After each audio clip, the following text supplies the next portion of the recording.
Hi மக்களே, வணக்கம். இன்றைய ஸ்பெஷல் வஞ்சர கருவாட்டு குழம்பு. என் ஸ்டைலில் எப்படி வைக்கிறதுன்னு பார்ப்போமா? 1/4 கிலோ கத்திரிக்காய் தண்ணியில் அரிஞ்சு ஊற போட்டு வச்சுருக்கேன். இதுக்கு தேவையான பொருள், நான் கத்திரிக்காயும் மாங்காவும் போட்டு செய்ய போகிறேன். பூண்டு, பச்சை மிளகா, 2 தக்காளி, வெங்காயம், பெரிய வெங்காயம், கொத்தமல்லி, கருவேப்பிலை அரிஞ்சு வச்சுருக்கேன். இது வஞ்சர கருவாடு தண்ணியில் ஊற போட்டிருக்கேன். சுடு தண்ணியில் க்ளீன் பண்ண பிறகு நான் காட்டுறேன். ஒரு எலுமிச்சப்பழம் சைஸு அளவுக்கு புளி ஊற போட்டிருக்கேன். இது ஒரு 30 கிராம் மிளகாத்தூள் இருக்கும், வீட்டு மிளகாத்தூள்.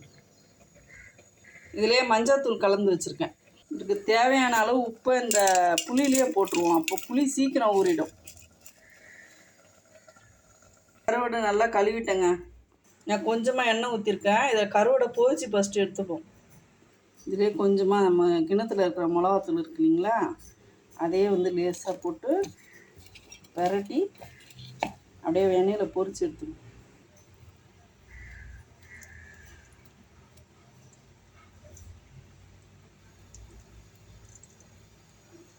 இந்த மாதிரி பொரிச்சு எடுத்துக்கிட்டு மிக்சியில் பொடி பண்ணி தனியாக வச்சுக்கணும்.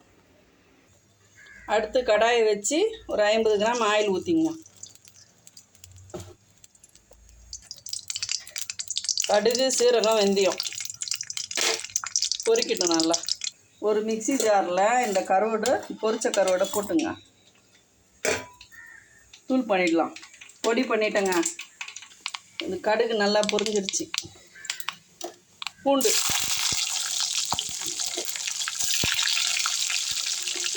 பச்சை மிளகா, கருவேப்பிலை,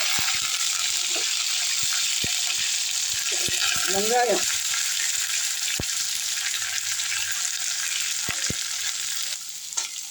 நல்லா கண்ணாடி பக்குவத்தில் நல்லா வதக்குங்க.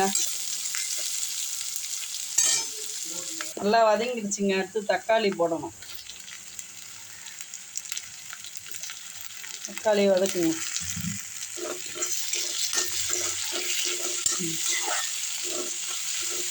சுற்றி சுற்றி இந்த வெங்காய தக்காளியை வச்சு தான் எல்லா சமையலும்.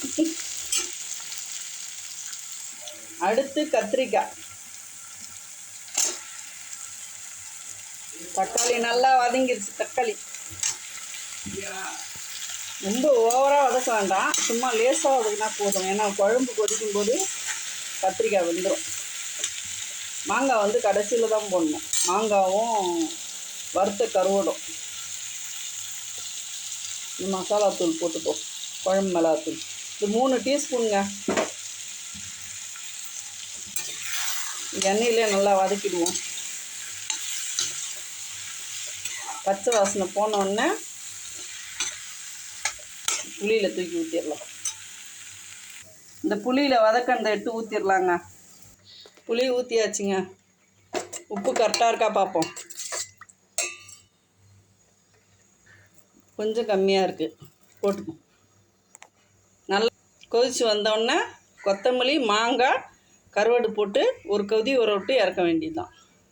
குழம்பு நல்லா கொதிக்குதுங்க. கத்திரிக்காய் ஓரளவுக்கு வெந்துருச்சு. முக்கால் வேக்காடு பக்குவத்தில் இந்த மாங்காய் போடுவோம். எனக்கு மாங்காய் ரொம்ப பிடிக்கும், அதனால் போட்டுறேன். மாங்காய் போட்டு ஒரு 3 நிமிஷம் கொதிக்க விட்டால் போதும். அப்புறம் அந்த ஏற்கனவே பொரிச்ச கருவாடுன்றதுனால ரொம்ப நேரம் கொதிக்கணும்னு அவசியம் இல்லை. இது எதுக்கு இப்படி நான் பொடி பண்ணி போடுறேன்னா, கருவாடு சில பேருக்கு பிடிக்காது அந்த ஸ்மெல்லு, அதை எடுத்து தனியாக வச்சுருவாங்க. இது குழம்போடு கலந்துரும். மனமும் ரொம்ப சூப்பராக இருக்கும். ஒரு முறை நீங்கள் இந்த மாதிரி ட்ரை பண்ணி பாருங்கள். அதுக்கப்புறம் நீங்கள் இதே ஸ்டைலில் தான் செய்வீங்க கருவாட்டு குழம்பு. அது எந்த மாதிரி கருவாடாக இருந்தாலும் நல்லா க்ளீன், சுத்தனில் போட்டு நல்லா க்ளீன் பண்ணிவிட்டு நீங்கள் அந்த மஞ்சத்தூள் போட்டு கொஞ்சமாக மிளகாத்தூள் போட்டு பொரித்து பவுட்ரு பண்ணிவிட்டு குழம்பு இறக்கும்போது போடுங்க. ஒரு 3 நிமிஷத்துக்கு மேலே கொதிக்க விடாதீங்க. தாங்க, அவ்வளோதாங்க. கொத்தமல்லியை போட வேண்டியது தாங்க. மாங்காய் முக்கால் பதம் தான் வெந்திருக்கும், குலையாது. அதனால் குழம்பு புளிப்பாக இருக்காது. எப்படி மணக்குது பாருங்கள் குழம்பு. கருவாட்டு குழம்பா அவிச்ச முட்டையும் இன்றைய டிஷ்ஷு. கண்டிப்பாக இந்த ஸ்டைலில் நீங்கள் ட்ரை பண்ணுங்கள். கருவாட்டு குழம்பு ரெடி. பிடிச்சா லைக் பண்ணுங்கள், ஷேர் பண்ணுங்கள், சப்ஸ்கிரைப் பண்ண மறக்காதீங்க. கண்டிப்பாக இந்த ஸ்டைலில் ட்ரை பண்ணுங்கள். தேங்க்யூ.